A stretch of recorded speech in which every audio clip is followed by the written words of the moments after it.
सनोज, दूसरा सत्र शुरू होने वाला था सम्मेलन का, वो भी शुरू हो चुका होगा।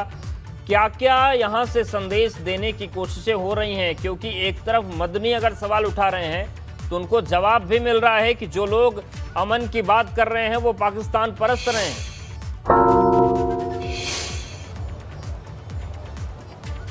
देखिए, जो दूसरा सेशन है वो शुरू हो चुका है और दूसरे सेशन में यहाँ अभी जो टेक्नोलॉजी है, किस तरीके से टेक्नोलॉजी आगे बढ़ रही है, किस तरीके से हमें टेक्नोलॉजी के साथ आगे बढ़ना है, किस तरीके से हमें और उम्मीदों के प्लेटफॉर्म पर आगे बढ़ना है, ये यहाँ पर बताया गया। फिलहाल चूंकि अभी जो है नमाज का वक्त हो गया, इसलिए कुछ वक्त के लिए जो सेशन है उसको यहाँ पर रोक दिया गया और कुछ देर बाद जो सेशन है फिर यहाँ पर शुरू हो जाएगा। मैं आपको तस्वीरें दिखाना चाहूँगा कि देखिए, मौलाना महमूद मदनी साहब हैं, सीधा कहकर गए थे कि जो दूसरा सेशन होगा उस दूसरे सेशन में भी मैं आऊँगा। तो देखिए, मौलाना मदनी साहब हैं यहाँ पर बैठे हुए हैं और तमाम जो और लोग हैं वो भी यहाँ पर शिरकत कर रहे हैं। सबसे बड़ी बात यह है कि उन्होंने जो तमाम बातें कही हैं, सीधा कहा कि दर्द सह लेंगे, जख्म सह लेंगे, लेकिन मुल्क पर आंच नहीं आने देंगे। तमाम उन्होंने बड़ी बातें कही है और एक सबसे बड़ी बात उन्होंने ये कही कि जो लोग अखंड भारत की बात कर रहे हैं, जब लोगों को बांट रहे हैं तो फिर अखंड भारत की बात कैसे होगी। सीधा उन्होंने नाम तो किसी का नहीं लिया, लेकिन सीधा उन्होंने वार किया और ये भी कहा कि मुल्क की आज़ादी के लिए हमारे बुजुर्गों ने जो बलिदान दिया उसको याद रखने की ज़रूरत है, उसको झुटलाया नहीं जा सकता। हम कोशिश करेंगे अगर मदनी साहब से थोड़ी सी बात हो जाती है। महमूद मदनी साहब, आपकी दो बातें बहुत अच्छी हैं जिनको लेकर चर्चा भी शुरू हो गई है कि जुल्म सह लेंगे और वतन पर आँच नहीं आने देंगे। जी, और यही बात दोबारा से दोहराना चाहूँगा, जुल्म सह लेंगे लेकिन वतन पर आँच नहीं आने देंगे। बिल्कुल आपने ये बात कही है, उसको लेकर चर्चाएं भी चल रही हैं।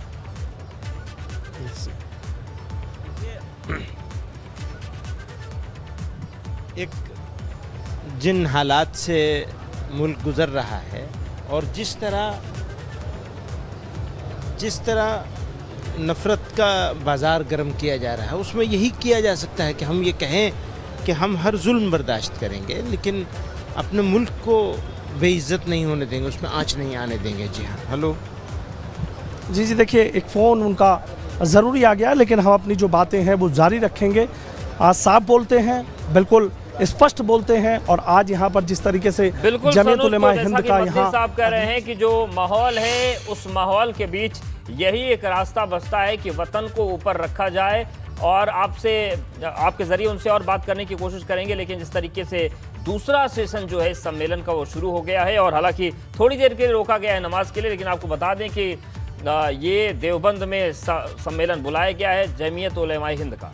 यहाँ पर की जा रही थी, मिलजुल कर रही है, आगे बढ़िए, मुल्क की तरक्की करिए, देश का जो माहौल है वो ठीक नहीं है। तो आपको लगता है ये चीज़ें क्यों एकदम अचानक से मतलब बदली हैं और इस तरीके से ज़रूरत पड़ी?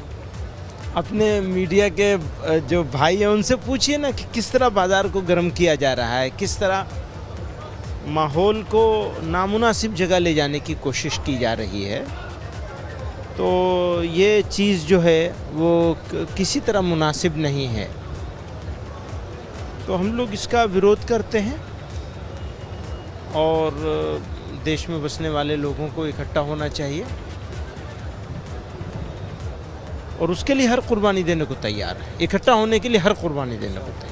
अच्छा, हर कुर्बानी देने। अभी हमने एक चीज़ देखी, बहुत बढ़िया बात की गई, टेक्नोलॉजी की बात यहाँ पर की गई कि जो टेक्नोलॉजी है उस टेक्नोलॉजी के साथ हमें आगे आना होगा। अभी देखा कि एक कछुए और खरगोश की कहानी हमने सुनी थी, लेकिन उसको बढ़ाते बढ़ाते कहाँ तक आ गया कि दोनों साथ हो गए, ना मैं जीतूँ ना तुम जीतो, दोनों साथ रहे। तो क्या एक सीधा संदेश देने का काम किया? एक ही बात है, हमारी जीत होनी चाहिए, हमारी जीत होनी चाहिए, हम जीतें। कौन हारेगा कौन जीतेगा इस चक्कर में कहीं हमारा देश न हार जाए। हमें अपने देश को जिताना है और उससे भी आगे की बात है, इंसानियत की बात होनी चाहिए, मानवता की बात होनी चाहिए। जो यहाँ के लोगों का मूल मंत्र है, बुनियादी अकीदा है, बुनियादी सोच है, बेसिक सोच है, उसके विरुद्ध देश कैसे जाएगा? नहीं जाना चाहिए। अच्छा महमूद मदनी साहब, आखिरी सवाल है, देखिए ज्ञान व्यापी को लेकर आपने देखा कि तमाम तरह की बातें चल रही हैं। अभी वो जिसका रेजोल्यूशन आया नहीं है उससे पहले मेरा सवाल सुन लीजिए, आपने ये कहा कि जब तक जमात का फैसला ना आ जाए उस पर नहीं बोलना चाहिए, लेकिन कई ऐसे लोग हैं कि जो बोल रहे हैं, आपने तो बहुत अच्छी बात कही है कि जब तक कोई फैसला ना जाए इस पर ना बोले, और कोई यहाँ बोलने के लिए तैयार नहीं, ये तो चीज़ बहुत अच्छी है। हाँ ठीक है, तो ऐसे ही होना चाहिए।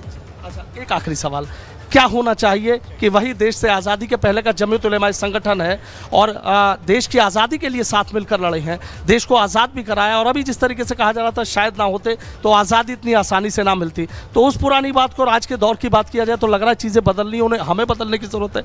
जैसे आपने कहा कि हम तो अपनी जिम्मेदारी निभा रहे हैं, सरकार को अपनी जिम्मेदारी निभानी चाहिए और मीडिया की जो जिम्मेदारी है उसको भी निभानी चाहिए। जी हाँ, सरकार को अपनी जिम्मेदारी निभानी चाहिए, बुद्धिजीवियों को अपनी निगरानी निभानी चाहिए, और मीडिया को भी अपनी जिम्मेदारी निभानी चाहिए।